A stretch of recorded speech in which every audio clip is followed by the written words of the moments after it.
अस्सलाम वालेकुम नाज़रीन, मैं हूं अखलाक सालिक। आप देख रहे हैं 94 स्पोर्ट्स।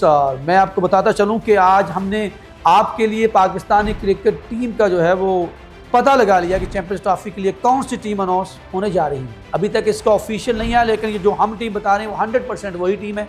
और उसमें जो हमने टीम एक दफ़ा एक व्लॉग के अंदर बनाई थी उसमें से 99.9 टीम वही आई है। लेकिन अभी भी उसके साथ जो चीज़ें जुड़ी हैं वो भी आपके साथ करेंगे। सबसे पहले टीम के ऊपर नज़र डाल लेते हैं, फिर उसके ऊपर थोड़ी सी बात करेंगे कि टीम का क्या है। वो सबसे पहले फ़ख्र ज़मान है, मेरे सामने टीम मैंने लेके आऊँ आपके सामने। फ़ख्र ज़मान है, इमामुल हक है, और बड़ी बात यहाँ पे कि साइम अयूब जो है जिनके बारे में कहा जा रहा था, मैंने खुद भी एक व्लॉग के अंदर कहा था कि जिस तरह की वो इंजरी थी, अब साइम अयूब चैंपियंस ट्रॉफी खेलेंगे। उनके खेलने के बाद अब इंडियंस की भी जो है वो नींदें हराम हो जाएंगी और इमामुल हक को भी थोड़ा सा धचका लगेगा, बेंच में बैठना पड़ेगा। इमामुल हक हैं, साइम अयूब हैं, कामरान गुलाम है, बाबर आजम है, मोहम्मद रिजवान है, तैयब ताहिर को जगह दी गई है। सलमान अली आगा बड़ा अच्छा परफॉर्म किया साउथ अफ्रीका के अंदर।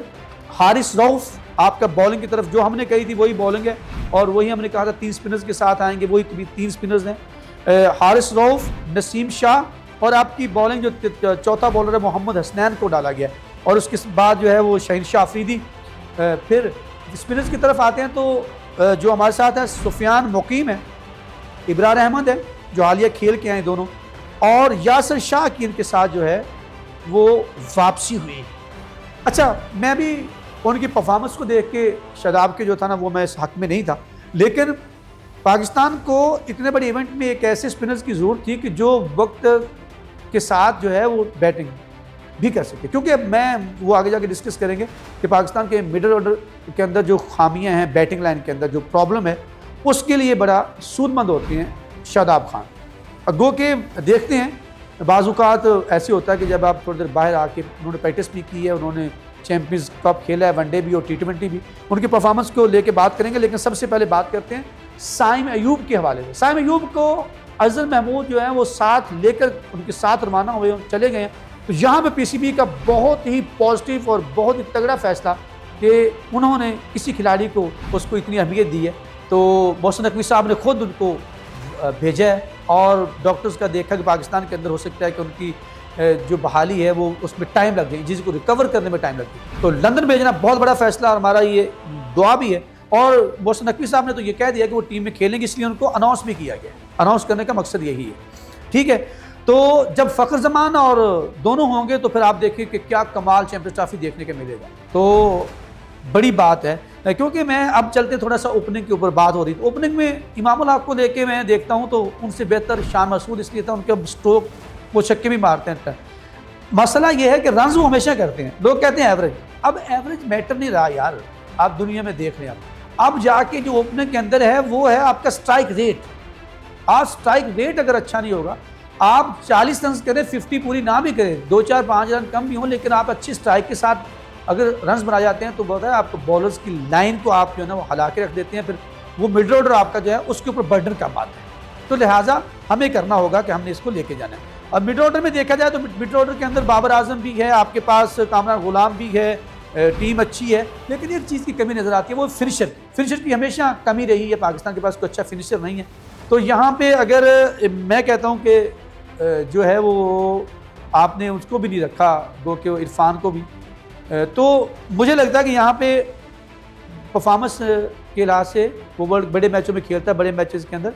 तो यहाँ पे जो था वो आपका उसकी जगह बनती थी यार, वो बॉलिंग में भी ऑप्शन आपके पास आ जाता है, ठीक है। तो चाचा इफ्तिखार की जगह बनती थी, उनको चाहिए था कि वो फिनिशर फिर भी बेहतर है, ठीक है। जब शादाब भी आपके साथ होता तो फिर बेहतर हो जाना था। अच्छा, एक बात, अब हम क्या होता है कि मिड ऑर्डर के ऊपर मैंने बात की आपको कि ये तैयब ताहिर भी अच्छा करता है, वो उसको T20 पे बैट चलाता है। जो बैट चलाने वाला हो ना तो वो आज की वनडे के क्रिकेट के मिजाज से अच्छा होता है। आप ओपनर्स में वैसे और भी कर सकते हैं, यासर खान है वो एक, हसन नवाज़, और उसके बाद हरेरा को भी आप ले सकते थे। लेकिन हमारा एक मसला है कि हम हमेशा बड़े नामों पर जाते हैं। इसी तरह बॉलिंग के अंदर आप देखें तो हमारी बॉलिंग के अंदर जो है ना वो ठीक है, हमारा पेस है, लेकिन नसीम शाह के ऊपर थोड़ा सा अगर बैकअप पे ना होना आपका तो मसला बनता है। नसीम शाह जब से वापस आए हैं तो उनकी वो जो एक्स्ट्रा बाउंस स्विंग उसमें कुछ प्रॉब्लम नज़र आ रहा है।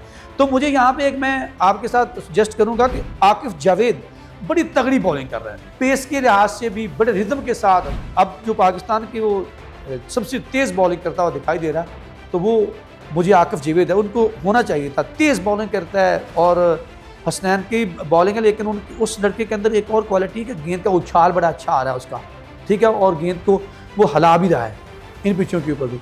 तो लेकिन हमारा मसला है कि हम बड़े नामों को तरजीह देते हैं, जिसकी वजह से हमें 2003 की मिसाल भी देता होता हूँ मैं, 1996 के वर्ल्ड कप की मिसाल भी देता होता हूँ। बड़े स्टार्स आपके पास है, बड़े नामों की खातिर आपने कई टूर्नामेंट के अंदर जो है ना वो बाकायदा आप वहाँ पिटे। तो ये देखते हैं, लेकिन अगर रिदम में हमारी बॉलिंग लाइन आ गई फास्ट बॉलिंग की और साथ हमारे स्पिनर्स हुए, तो हमारे पास मिस्ट्री बॉलर भी है, तो आपको पता है कितना बड़ा हमारा कॉम्बिनेशन बनने जा रहा है। तो टीम के अंदर जो है वो शान मसूद को यार वैसे टीम में रखना चाहिए, मैं बताता हूँ आपको, बड़ी उसकी ज़रूरत थी। अगर मैं खुद उसके खिलाफ था एक वक्त में, लेकिन उस बंदे ने, मैं पहले भी कहता हूँ कि उसने टेस्ट क्रिकेट से ज़्यादा अपने आप को साबित किया है कि वो वनडे में वो ज़्यादा इम्प्रूव किया है। उसने जो शॉट्स खेलने वाली क्रिकेट है उसके अंदर वो ज़्यादा इम्प्रूव हुआ। तो यहाँ से लगता है कि शान मसूद को जहाँ कहीं ना कहीं जगह देनी चाहिए थी। इफ्तिखार दोनों को, आकिफ जावेद को, 3 बंदे मैंने सजेस्ट किए हैं। अच्छा, कमेंट सेक्शन में जाके आप बताइएगा कि आपको कौन से जो है वो बंदे ज़्यादा कहते हैं कि इनको होना चाहिए, इनको नहीं होना चाहिए। कमेंट सेक्शन आपके लिए, आप अपनी राय का इजहार कीजिए, हमें आपके फीडबैक का इंतज़ार रहेगा। मिलते हैं अगली एक नई वीडियो के साथ।